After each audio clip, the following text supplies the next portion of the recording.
Hola, muy buenas tardes a todas las personas que estáis ahí al otro lado. Soy Sole Martínez y antes de nada quería daros las gracias por haber sacado este ratito para estar aquí con nosotros hablando de una cosa que nos gusta mucho a los cuatro, que es liderazgo. Hoy tengo el gusto de compartir este espacio con tres personas a las que admiro muchísimo, quiero aún más, tanto profesional como personalmente, y para hablar de algo que si tú lideras, seguramente te va a sonar. ¿Hasta qué punto tiene el liderazgo que ser visible o tiene que ser invisible? A mí particularmente este tema me toca mucho porque, como muy bien saben las personas que están aquí, durante un tiempo estuve liderando desde un lugar muy maternalista, haciéndome cargo de todo, quería estar en todo, cuidar de todo, resolver todo, sostener a todos.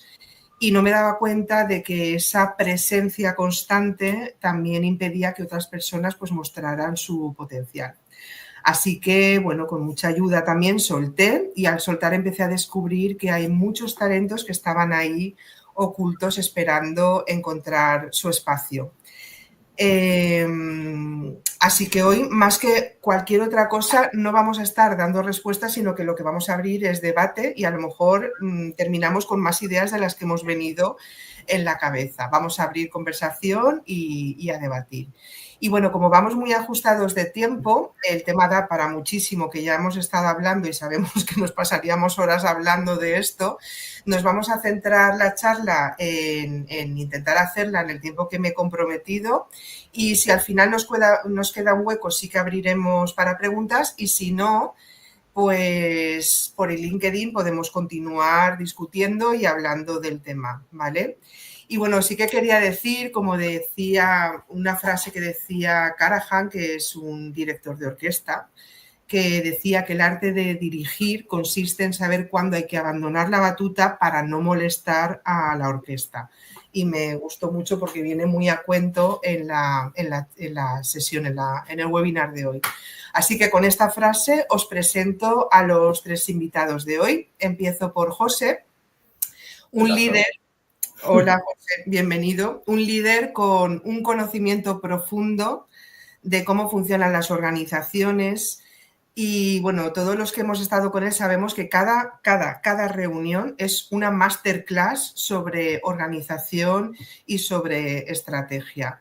Además, José tiene la capacidad de atraer a las personas con una innata visión de equipo y por esa manera que tiene de equilibrar entre la estrategia y lo humano, la persona. Así que, bueno, pues bienvenido José y gracias por estar aquí. Gracias, y bueno, pues Pilar es una líder que tiene una intuición impresionante para conectar con las personas y con el talento de las personas. Verla en acción es estar disfrutando de ver cómo saca a las personas lo mejor que tienen dentro. Además, también tiene una energía y una determinación enorme y necesaria para transformar las culturas desde dentro. Así que bienvenida Pilar a este espacio, muchas gracias. Y luego Gemma, una líder resolutiva, transversal, con muchísima claridad y con una enorme capacidad de pensar en el bien común. Es estar pensando siempre en cómo conseguir encontrar la forma de que todas las partes ganen en la cuestión que sea. Y desde luego destacar su enorme sentido del humor que hace que siempre todo sea a su lado divertido. Así que nada, bueno, tres maneras diferentes de entender el liderazgo, aunque todas con una visión de humanidad y de personas poniéndolas en el centro. Y bueno, pues vamos a empezar arrancando con la primera pregunta que tengo para vosotros. Y me gustaría que cada uno, en el orden que queráis, pues me digáis qué significa para vosotros liderar en la sombra. Lo podéis contar desde una parte más teórica o lo podéis contar también pues desde una parte más experiencial o algo que hayáis vivido. Quien quiera empieza. Yo creo que hay que dejar al maestro. Muy bien, Pilar. La experta, pero bueno, si queréis empiezo yo. A ver, A mí lo de liderar en la sombra me suena un poco a intrigar, ¿no? A conspirar casi. O sea, intrigar en la sombra es lo que hacía el canijo de Érase una vez el hombre, que intentaba influir con malas artes, ¿no? En las decisiones que tomaba el malote, ¿no? Realmente yo no he pensado mucho en liderar, ¿no? Aunque creo que en cierta manera me ha correspondido liderar a distintos equipos y a distintos niveles a lo largo de mi trayectoria profesional, pero nunca he pensado realmente qué tenía que hacer para liderar bien. O sea, lo que he tenido siempre en mente es qué puedo hacer para conseguir que el equipo sea más efectivo, cómo podemos trabajar mejor en equipo, cómo podemos conseguir mejores resultados, cuáles son las debilidades que tiene el equipo y cómo podemos complementarnos o empastarnos mejor para resolver de la mejor manera el problema, ¿no? Incluso, no preparando la charla, pero sí pensando unos minutos en ella, ¿no? Pensaba un poco en toda mi trayectoria profesional y las circunstancias que se han dado para que al final a lo mejor haya estado trabajando mucho liderando equipos, ¿no? Pero me acuerdo al principio, por ejemplo, en las reuniones, en las sesiones estas que había en las entrevistas de selección, en algunos casos para empresas grandes había procesos colaborativos en los que en una mesa nos ponían algún reto, de hecho alguna sesión de coaching también hemos hecho en ese sentido, nos ponían algún reto y tenía alguien, o sea, había alguien que estaba observando cuál era la dinámica del equipo y alguien tenía que intentar liderar.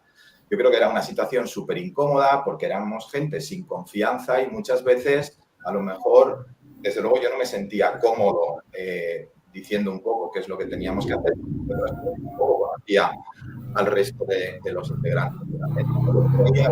Había un liderazgo artificial. Luego, en Siemens, realmente en ese Levante, que luego se convirtió en Siemens, yo es que fui el primero que entró como desarrollador al equipo de desarrollo. Entonces, de alguna manera, me tocó la función un poco de team leader. Crecimos hasta 12 personas aproximadamente y al final me tocó hacer un poco esas funciones, ¿no?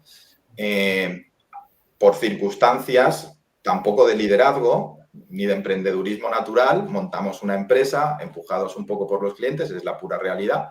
Algunos clientes que creían que hacíamos un buen trabajo con ellos nos empujaron, cuando Siemens decidió centralizar todo el desarrollo en Madrid, nos empujaron a montar una empresa. Y es muy gracioso cómo decidimos las distintas responsabilidades que teníamos cada uno de los 3 socios. Muy gracioso y muy irresponsable, que fue básicamente casi que por sorteo, ¿no? Porque todos queríamos el apartado técnico funcional y ninguno queríamos estar especialmente implicados en temas de gestión. A mí no me tocó esa parte de CEO, pero poco a poco y con el paso de los años, yo creo que lo que vimos todos es que el equipo donde tenía más carencias era en esa parte. Y en esa, creo yo, que visión que tengo para intentar completar, ¿no? El equipo, pues me tocó situarme en ese rol un poco de gerente, de director general o de lo que sea. Y luego en Nunsis, quizá esa experiencia pues hizo que también cuando teníamos las reuniones esas tan divertidas que teníamos con la hojita de planificación de Sole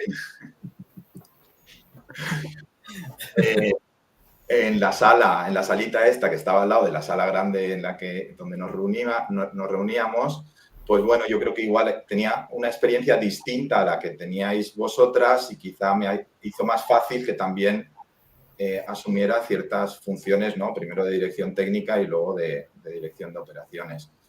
Pero al final, como resumen, lo que digo es, yo no he pensado en liderar, yo he pensado en formar parte de un equipo, en cómo generar, hacer que el total sea más que la suma de las partes y eso yo creo que de manera natural a veces te lleva a liderar. Y luego, en cuanto a el protagonista, yo creo que ninguna de las dos situaciones son las correctas. A ver, entiendo lo de liderar en la sombra como el director de cine, ¿no? Yo creo que la posición del líder natural no es la del protagonista de la película, sino es la de director de cine. En general, no está en la trinchera, está en el centro de operaciones, ¿no? O el director de orquesta que decías tú, que ya sabéis que hay un vídeo por ahí de Itai Talgam que recomiendo a todo el mundo y que luego, si quieres, lo puedes colgar por ahí el enlace porque me parece genial.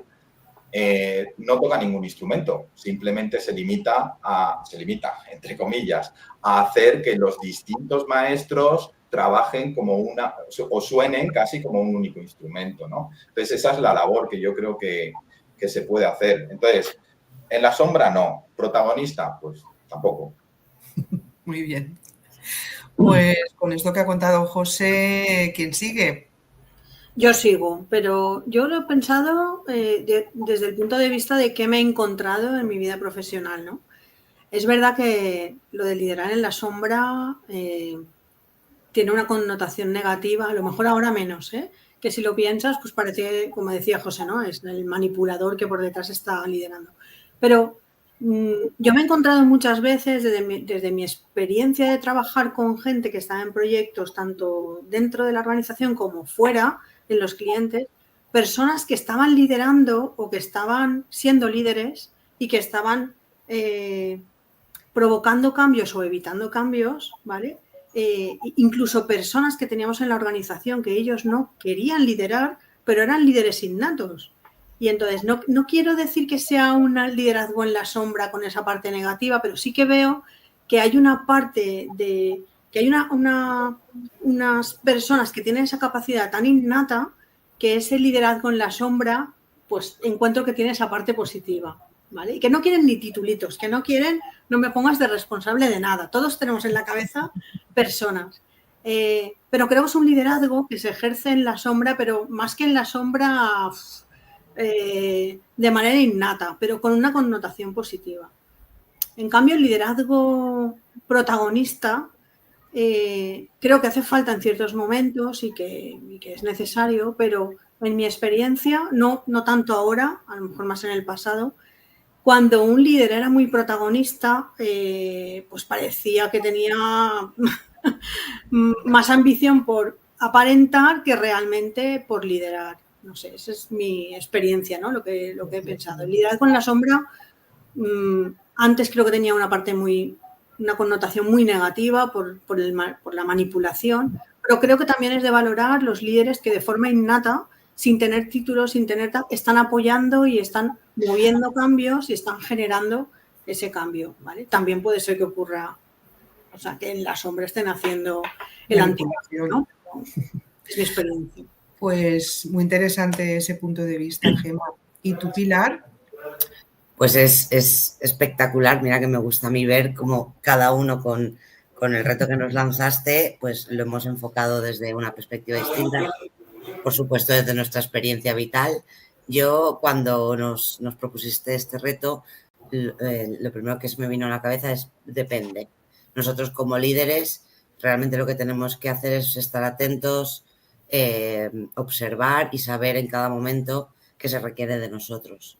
Es como saber navegar entre la luz y las sombras, lo ponemos con el símil de la charla, y leer muy bien los momentos, las personas y saber adaptarnos a esas circunstancias.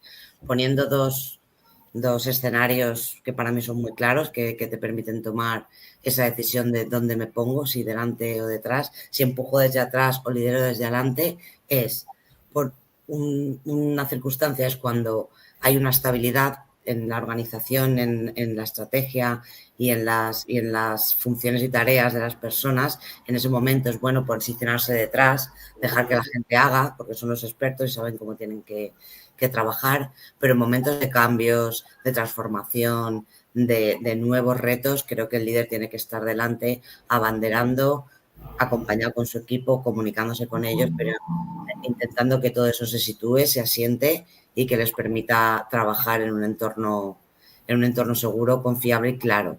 Y el otro es la madurez del equipo. Si es un equipo maduro, tanto a nivel de cohesión de ellos mismos como a nivel de perfil individual, si son perfiles senior hay que darle más esa autonomía que les permita brillar y que les permita hacer bien su trabajo, porque cada uno sabe hacer bien lo suyo. Y si es un equipo junior o que no tiene mucha madurez como equipo, yo creo que hay que tomar un poquito más las riendas y acompañarles para que alcancen esa madurez y en ese momento ya volver otra vez a tu sombra o a esa parte de atrás que te permite impulsarlos, acompañarlos siempre, pero dejando que sean ellos los que asuman las riendas. Pues sí, muy interesante, como dices, Pilar, el escuchar las percepciones de los tres y las visiones de los tres.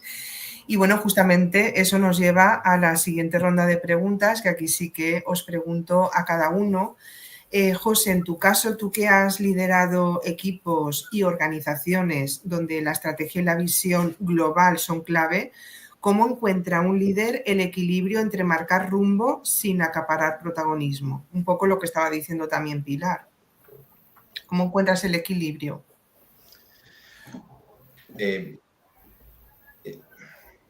Yo creo que no buscándolo, o sea, lo que he contestado antes, pensando en el conjunto, o sea, pensando en la organización y no tanto en ti mismo. Y si piensas en el bien global, vas a entender que hay mucha gente que es capaz de aportar valor dentro de la empresa, que cada uno además tiene no solamente unas fortalezas y unas debilidades, sino unas características, yo qué sé, psicológicas, es más emocional o menos. Entonces, entendiendo las dinámicas colectivas o incluso generándolas de alguna manera, ¿no? Estableciendo un poco cuáles son los criterios con los que proporcionas el espacio para que cada uno, dentro de su particularidad, aporte valor en relación al objetivo estratégico de la organización y las necesidades tácticas o operativas que puede tener, yo creo que es donde realmente encuentras el equilibrio, que es pensar en el bien global, pensar en el objetivo de la organización, en el objetivo, digamos, a corto, medio y largo, ¿no? Porque muchas veces es verdad que a veces el corto plazo hace que a lo mejor tomes decisiones que pueden sacrificar la viabilidad o incluso la viabilidad de la organización, ¿vale? Yo en eso también pensaba en el ejemplo que no sé si lo conseguimos, ¿no? A todos los niveles en Nunsis, pero lo que sí que creo que es evidente es que es verdad que yo creo que tenía una visión y yo, aunque creo que tengo bastante espíritu crítico, pero a la vez, y aunque suene contradictorio, creo que tengo unas convicciones bastante firmes en cuanto a cómo hacer funcionar un sistema. Gema, Sole o Juanjo fuisteis mucho más allá de lo que yo había imaginado. O sea, no implementasteis una solución que yo tenía en la mente, sino que entre todos construimos, y a base de iteraciones, construimos una solución que nos hizo, yo creo que, gestionar el crecimiento de una organización, el crecimiento casi exponencial de una organización y la complejidad inherente a las integraciones de las empresas que se iban produciendo en esa parte de producción o de operaciones. Entonces, al final yo creo que se trata de eso, de proporcionar unas directrices que no se conviertan en instrucciones, considerando a las personas como compañeros, no como instrumentos, ¿no?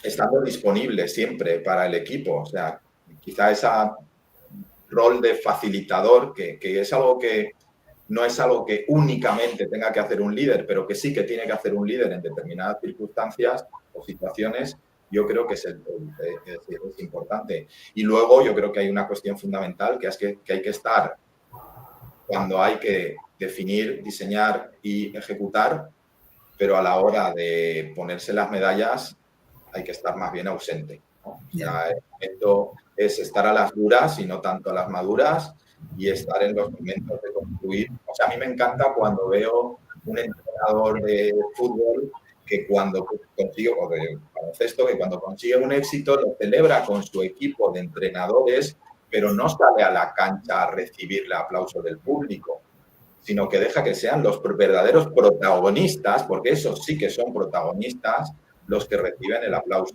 Aunque al final el que ha conseguido empastar todo ese talento es el propio entrenador, ¿vale? Entonces, te digo, yo como al principio, no he pensado mucho en esas cuestiones, simplemente he pensado en cómo conseguimos que el conjunto o que el total sea más que la suma de las partes. Y lo último, si acaso, es quizá encontrando el momento en el que es necesario, como comentabais, de tener a lo mejor una mayor presencia, dar a lo mejor indicaciones más claras cuando ves que el equipo está más perdido o es más junior o tiene más dificultades para interpretar la situación que se está presentando en ese momento, y adaptándose a las circunstancias. seguir un plan, o sea, excesiva adhesión a la planificación, que es un riesgo de desarrollo de software, yo creo que es un riesgo en general, ¿no? Sí. Que tenemos que ser suficientemente flexibles para abandonar nuestras ideas preconcebidas o el plan que hemos diseñado y adaptarnos a la realidad, ¿no? Al contexto. Muy bien, pues qué buena reflexión. Y Gemma, tú que vienes de la parte operativa, de hacer que las cosas pasen y que las cosas ocurran, un poco como lo que estaba diciendo José, ¿no? Que teníamos esas directrices y tú estabas en la parte de ejecutar y de hacer. Además que tienes esa gran capacidad también de cohesionar equipos y mantenerlos con el foco puesto. ¿Cómo consigue un líder de acción no caer en el exceso de control y dejar espacio a los demás? Que ahí nos las hemos visto las dos. Sí, me río porque así como lo dices, la verdad es que me imagino al malo de los dibujos acariciando un gato y mirando una pantalla, controlando números, ¿vale? Y yo tengo un gato, ¿sabes? Entonces... Tienes media parte hecha, ¿no? No es fácil, no es fácil. No es fácil caer en la tentación de excederte en el control, ¿no? Entonces yo, la verdad es que pensando en la pregunta que me planteabas, creo que la base principal para salir y verlo un poco desde fuera y liderar desde ese punto de vista, sin caer en control, supervisión, tal, y quitar esa libertad al equipo, la base creo que es la confianza en el equipo. Hay un trabajo, por supuesto, del líder de no caer en ese exceso de control, pero yo creo que delegar y supervisar partiendo de la base de que todos somos confiables, y digo confiables porque para mí eso tiene mucho sentido, confío en que tú haces tu trabajo lo mejor posible, yo también, y todos somos así de confiables, ¿no? Y trabajamos por el bien del equipo o por el bien del proyecto o lo que sea. Para mí la base es la confianza o la confiabilidad. A partir de ahí creo que lo demás, para no caer en ese control excesivo, pues tiene más que ver en supervisar, en exigirles, pero también apoyar cuando las situaciones lo requieran. No tengo una herramienta o no tengo un truquillo que funcione, ¿no? Pero sí que creo que supervisar, pero dejando esa libertad y luego apoyarles, incluso bajarse al barro, como decimos muchas veces, ¿no? Pero sabiendo que nunca como líderes vamos a encontrar la solución por ellos, porque nunca vamos a tener el detalle, pero sí que vamos a aportar un punto de vista diferente, porque estamos fuera del problema o fuera de la cuestión. Si el equipo no trabaja con esta confianza o con esta seguridad psicológica, creo que es más difícil. Y para mí pasar del control excesivo a esa delegación y supervisión está sobre todo basado en la confianza. Yo lo he vivido en primera persona, tanto en un sentido como en el otro. Cuando yo he liderado y tenía un equipo que tenía seguridad psicológica, y cuando yo era liderada y tenía un líder que, aunque nos planteaba muchas preguntas, nos hacía pensar y nos sentíamos libres para plantear cualquier cosa que se nos pasara por la cabeza, sin miedo a qué vamos a pensar, qué va a pensar el otro. La seguridad psicológica me parece, y la confiabilidad, súper importante. Y también he vivido lo contrario. También he vivido líderes que, aunque nos planteaban dudas y nos planteaban cuestiones, no había esa confiabilidad, ni esa confianza, ni esa seguridad psicológica. Entonces, antes de decir algo, lo pensabas mucho. Claro. Y también lo he notado, cuando alguien no estaba en seguridad psicológica, por el motivo que sea, no se sentía libre para hablar, y al final eso lo que hace es que las cosas no salgan. Por lo tanto, no puedes supervisar y entras al barro.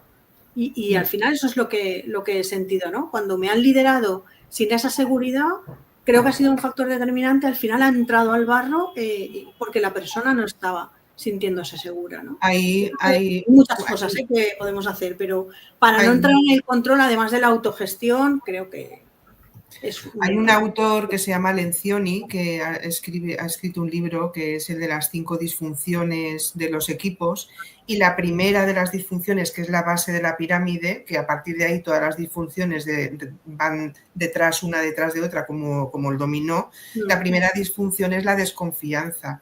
dentro del equipo. O sea, si quieres tener un equipo que luego te genere resultados, lo primero que necesitas es esa seguridad psicológica que hablabas. Y pasando a Pilar, contigo quiero ir a otro punto clave, que tú trabajas muy de cerca, como además decía también al principio en la presentación, con las personas, con el talento de las personas. ¿Cómo puede un líder mantenerse visible para inspirar y sin que esa visibilidad limite la autonomía del equipo o oculte o oscurezca al resto del equipo? A ver, yo creo que un líder tiene que marcar un poco las líneas de juego. Es decir, vale, nos movemos en... Esto es el para qué de lo que tenemos que conseguir, ponerte en el para qué, decir, estos son los retos que tenemos encima de la mesa, pero luego dejar al equipo que haga su magia. El qué y el cómo es el líder, el equipo son los expertos los que tienen al final que determinar cómo llevar a cabo ese reto, ese para qué que se plantea. Y todo esto siempre acompañado, que es un poco repetir lo que han hecho José y Gemma, pero es que estamos muy de acuerdo en la visión de cómo hacerlo. Todo esto acompañado de confianza, de un espacio seguro, de muchísima comunicación, de estar ahí cuando alguna situación se complica, se atasca y darles ese apoyo, pero dejando que sean ellos. Usábamos mucho una frase y yo la sigo usando muchísimo a día de hoy, que cuando ya están esas líneas del juego claras y nos ponemos todos en el campo, es tú la llevas. Cuando hay algo es tú la llevas. Y yo estoy detrás, pero tú la llevas.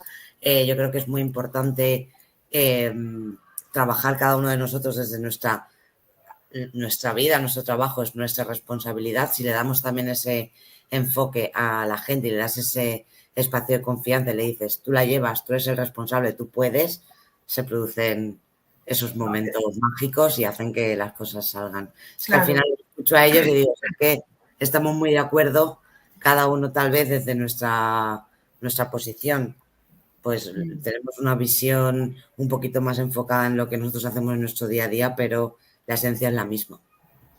Ahí al final, estoy de acuerdo, Pilar, y ahí la clave también está en que cuando lanzas el tú la llevas y vayan a preguntarte, a no sé cuántos y vengan y tal, no sea, venga, va, me lo cojo y lo resuelvo, sino que mantenerse en el tú la llevas. O sea, dime qué necesitas, que solo yo te puedo ayudar, pero si es algo que lo puedes hacer tú, hazlo tú.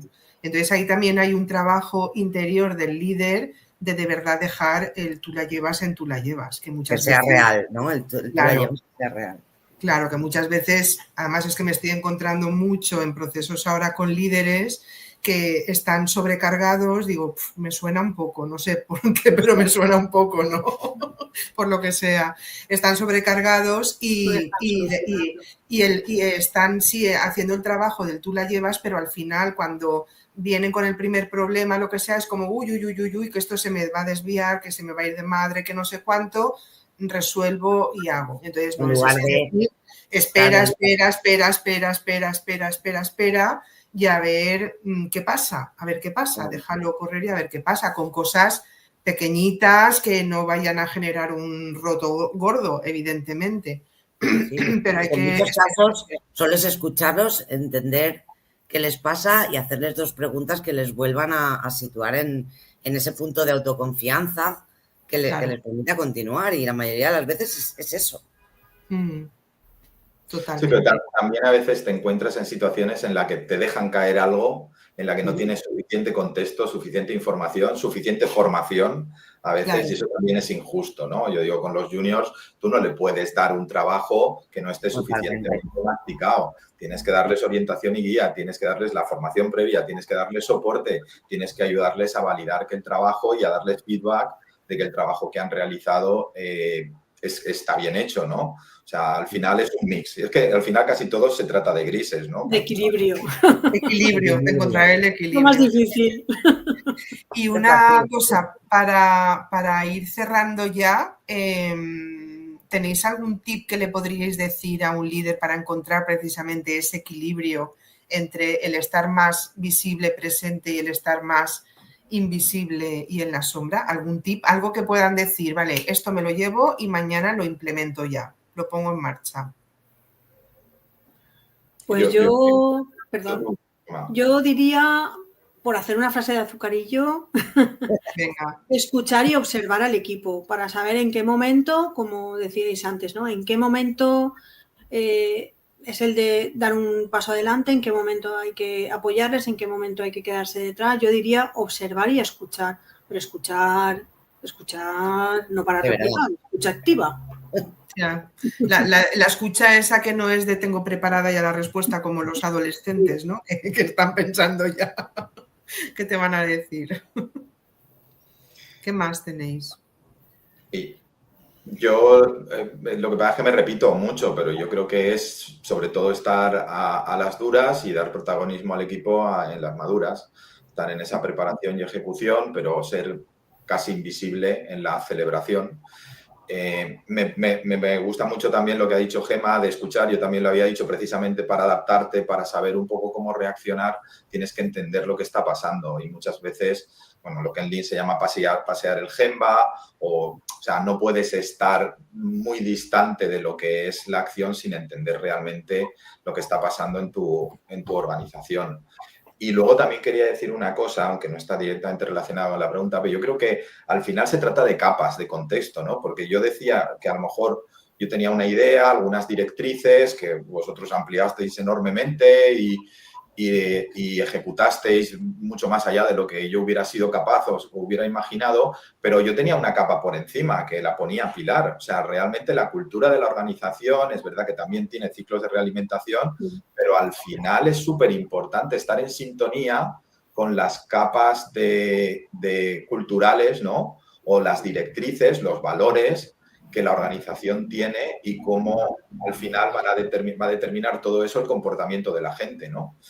Entonces, no sé, el hecho de generar una pirámide cultural, ¿no? En el que vamos a partir de ciertas ideas, fuerza, desarrollándolas, convirtiéndolas en directrices, en criterios, luego a lo mejor en procedimientos, en automatizaciones, ¿no? Yo creo que hay mucho que es importante. Ya no solo esa confianza psicológica, que también me parece algo que es fundamental, yo veo eso, se ve en muchos ámbitos esa cultura del miedo, ¿no? Y de la imposición. No hemos hablado del liderazgo, porque al final el que tiene poder, de alguna manera, aunque no tenga liderazgo, tiene influencia, porque si mi salario depende de esto, pues al final vas a condicionar mi comportamiento y te voy a seguir de alguna manera, ¿no?